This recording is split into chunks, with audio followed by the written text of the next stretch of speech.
Among the myriad space tenshu, there stands alone but one, Space Ninja, the dazzling ninja hero. She is very weird, but good weird.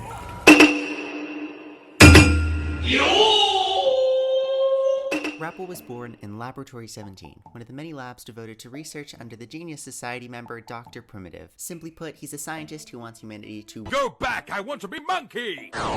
So that they can re-evolve into something better. And he's so good at it that Eon of Smartness, Noose themselves, supported his Patreon and made him an emanator. By the way, this guy has committed countless crimes against humanity, so yeah, thanks, Noose. RAPPA, then known as Subject AKA-3, is born as a strength experiment with all this highly evolved DNA. Fantasy eugenics off to a great start. AKA-3 is overseen by Master Kucha, a Lab 17 scientist, along with his partner, Umbra Headmistress. During her time at the lab, AKA-3 has to endure life-threatening combat training and experimentation. Is this excruciating pain what RAPPA endured back then? It is, by all means, a horrifically immoral experiment. Since the whole laboratory is top secret and under constant lockdown for this reason, there's very little to do other than, you know, commit crimes against humanity. In his spare time, all that scientist Kucha can do is read one series of manga he brought along with him, the Cosmic Ninja Inscriptions. It's a manga series. After borrowing it from him, AKA-3 is absolutely hooked, and Kucha, like a bemused but willfully ignorant parent, plays into this fantasy. After all, there's nothing else for this kid to do in the isolated lab, so why not give her one taste of childhood in the midst of all these experiments? He lets her pick a real name for herself, one inspired by the manga. Your name will carry your ideals, your convictions, and your destiny. Your ninja name belongs to you alone, so the decision is yours to make. This is when Experiment AK-3 becomes RAPPA.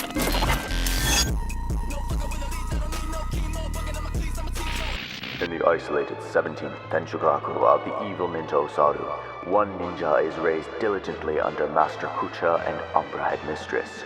She endures grueling ninja trials so that she may one day call herself a dazzling ninja hero.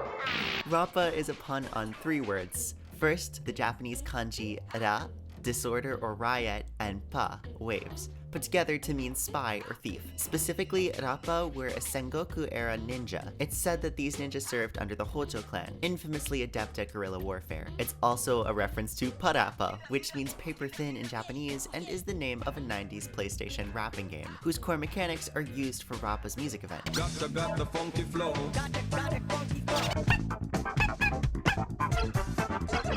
And like parappa, RAPPA is a phonetic rendering of the English word rapper in Japanese. After creating her name, RAPPA really begins coming into herself, her new ninja self.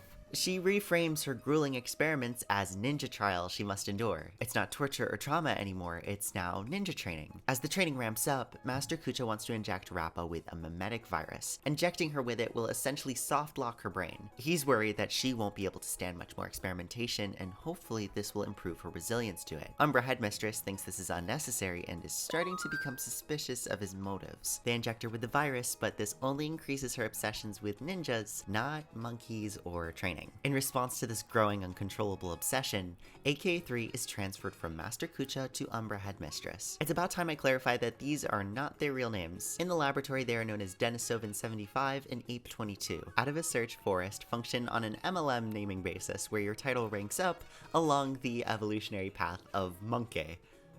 Okay. Under Ape 22's care, RAPPA's condition worsens. She's causing trouble for the laboratory, like doing graffiti, going into unauthorized rooms, and being rude to research apes. It's almost like she's a child or something. Oh wait, she is! Ape 22 has had enough of her. She wants to declare her a failed experiment, and she wants to end the experiment. Master Kucha, have I done something wrong? No, RAPPA. You have done extremely well. True ninja hero must wholeheartedly devote oneself to the way of the ninja. I hereby bestow upon you the title of Dazzling Ninja, entrusting you to be my weapon, to defeat the evil ninja, and guide the ninja capital into the future. Take the scroll with you, for within its pages lie the secrets of dazzling ninjutsu. Paint it throughout the ninja capital. Banish the shadows with ink and raise the banner against evil. As per Kucha's instructions, Rappa graffitis the entire space station, crashing the security system. Remember how this lab is under lockdown? It's not just because doing crimes against humanity is generally bad, it's because there's a specific faction who especially detests their work, the Galaxy Rangers, a ragtag group who fights independently for justice. They follow the path of the Hunt, Lon, and his faction, with the security systems butchered, now have their eyes planted firmly on Lab 17. Umbra Headmistress finds out about their treachery and is pissed. The biggest mistake Laboratory 17 ever made was to allow a research fraud such as you to infiltrate this place! What is Umbra Headmistress talking about? Kucha tells Rappa that Umbra works for the evil ninja, and Rappa subdues her. As Rappa leaves, Kucha takes matters into his own hands. Umbra Headmistress, it's time you breathed your last. And kills Umbra Headmistress. Rappa storms through the facility in a frenzied escape, breaking what we see as purple technique vials along the way, until she finally reaches the exit. Outside the facility, Rappa meets a lone Galaxy Ranger who has arrived at the scene, but Rappa can't completely understand her. Pray tell, have I proven myself worthy of the title of ninja hero? No way! So that's why all those in the lab are lying dead on the ground? Was it all your doing? Those purple technique vials we broke, those were lab scientists, and Rappa broke them. And the graffiti behind her littering the ground isn't graffiti at all. It's their blood. 10 years of suffering. 1 day of recognition. I have not let down dazzling ninjutsu. Mr. Kucha, I really wish you could witness this. Get it now. This girl's infected with a mimetic virus. Most people would have turned into complete by now, but she's still running around like nothing's wrong. Please listen to me. You're in serious danger right now. That mimetic virus sealed her childhood lens of fantasy as her one and only lens through which she views the world. Her innocent game of ninja play pretend is her real reality. This quirky fun phase is a virus, and a deadly one. You're in serious danger right now. If you don't get treated soon, your brain will eventually burst. Since I am now a ninja hero who can contend with evil ninjas, might I lend you a hand? You're asking me this now. Do you have a death wish? You want to go on the hunt? Know that this is a road of no return. The Hunt is one of the most bloodthirsty and unrelenting paths in Honkai Star Rail. Decisive, ruthless, and vengeful actions. This is the Hunt, and the Galaxy Rangers encompass it in all facets. The good and the deadly. They are not the Xianzhou with the blessing of abundance with security and safety. They are lone rangers who hunt against law and order for their own sense of justice. It is not a game. And somehow, despite everything, Rappa still knows this. You want to go on the hunt? Know that this is a road of no return. Great one above. Eradicating evil till my last breath. My bow drawn. No turning back. My heart shall remain unmoved. Whoever follows the way of the ninja is a ninja. I've made my decision. The Annals of Penacony's Mappo Age. So, who is Rappa now? Well, Rappa is a... Yo! Yeah, I can explain... Under starry skies, evil low and high. Helpless folk in the dark fighting for their lives. Silent ninja arcs written down in red tears. Right. Noble ninja hearts in the night join here. Stormy tides crashing forth, all evil flame. Come the dawn, shining sparks lighting up again. Yo, dazzling ninja. AKA Rappa, nice to meet ya. Okay, thanks. I was gonna explain that, but you can do it too. She's a peculiar young girl who fights for justice, mangas, ninjas, and rapping, of course. She travels to Penacony because the dreamscape has been afflicted by a certain memoria, more specifically a meme. Yes, that is the real word for it in lore. Penacony's dreamscape is a reflection of Gilded Age New York and Las Vegas, but also the early days of the internet. The same way gossip might make the rounds in a city, memoria, memories given physical shape, can circulate in Penacony's city in the form of memes. And as we know, memes spread fast, infectiously, and not all memes are good. So this monkey meme, it's spreading around, and it's really popular. People are singing its brain rot song. An island full of bananas, a loveliness for some bananas. want you to stop saying odd shit. It seems like an overall net positive, it's just a silly monkey meme. Everyone's kind of confused why this girl keeps talking about ninjas and her biggest op is Bonzi Buddy. March calls her Chunibyo. She's taking this really seriously. Is this what people call chunibyo? A Japanese colloquialism for an adolescent who is desperate to stand out and convince themselves they have hidden powers or some kind of cool ability.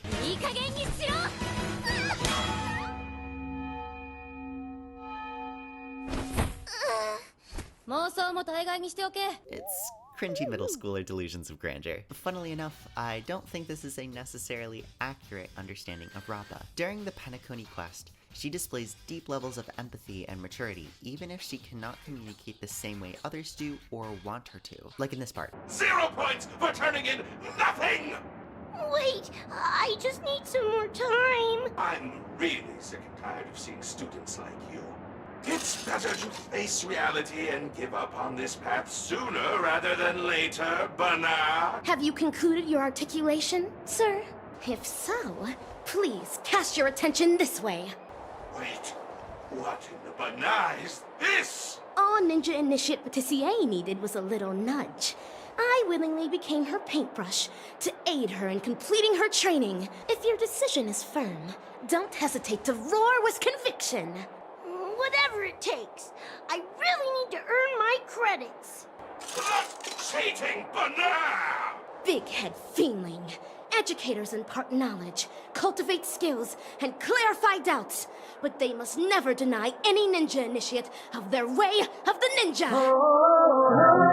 Eventually, we realize that Rappa is indeed hunting a real threat to the dreamscape, because with enough exposure to the monkey meme, you too will turn into the monkey meme. It's not just a meme, it's a virus, a mimetic virus, one spread by a disciple of the Dr. Primitive, named Prof. Nana. This virus will be his graduation thesis, an atavistic experiment that turns an entire territory of Penacony into a monkey playground, full of people who have succumbed to the monkey virus. And Prof. Nana spews some dumb eugenics BS about how humans ought to be like bananas and be genetically cultivated to their full potential, that the planets visited by Dr. Primitive and his experiments, where the population is returned to monkey, is the start of a beautiful future. Rappa disagrees. It's at this point that we are introduced to the ultimate conflict of this chapter in Penacony, and of Rappa herself. Individualism versus homogeneity. Do you remember that word from before? Chunibyo? We cringe at younger folks when they exhibit this kind of quirky, pick-me behavior, but what we really mean is you're acting different.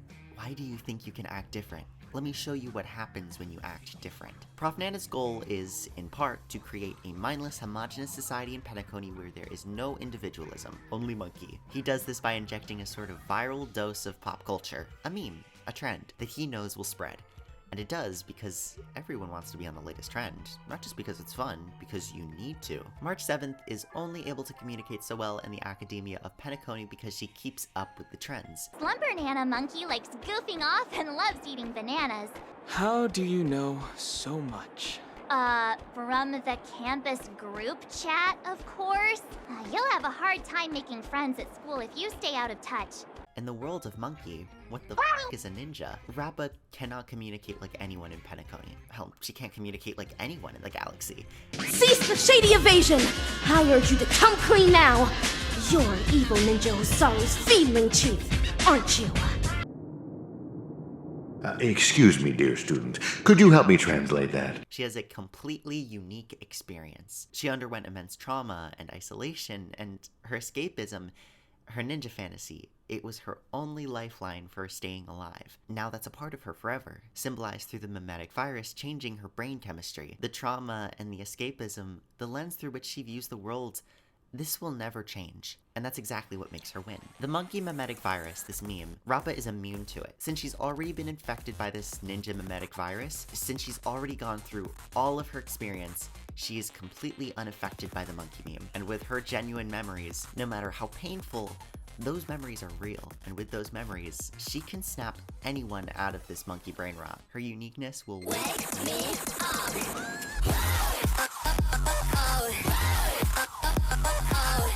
Rappa's done something that not a lot of media has done or acknowledged. Everyone loves to give a girl a tragic backstory, but it often never presents in a way that is lasting. You were talking in your sleep. What was it you absolutely had to remember? I don't know. It was such a weird dream. It speaks to our understanding of trauma. We think that if you get into a nice enough situation, that trauma won't matter anymore, because you're not in the trauma anymore at that point. You're good, you're safe. That's not how real life works. Sometimes things happen to you that stay forever. Ida the Owl Lady is a great example of this. She gets cursed by her sister with an affliction that turns her into an owl beast if she doesn't take her potion, medicine. Owl House spoilers, but from the beginning of the show to its end, it is never cured, and it is never a point to be cured. The one episode where her mother obsesses about curing her affliction is explicitly pointed out to be going against Ida's wishes, because Ida's character arc is not figuring out how to get rid of the owl beast. It is learning to accept it. Ida needs to learn to accept this part of her, one that will stay with her for her entire life, and only by accepting it is she able to turn it into something powerful.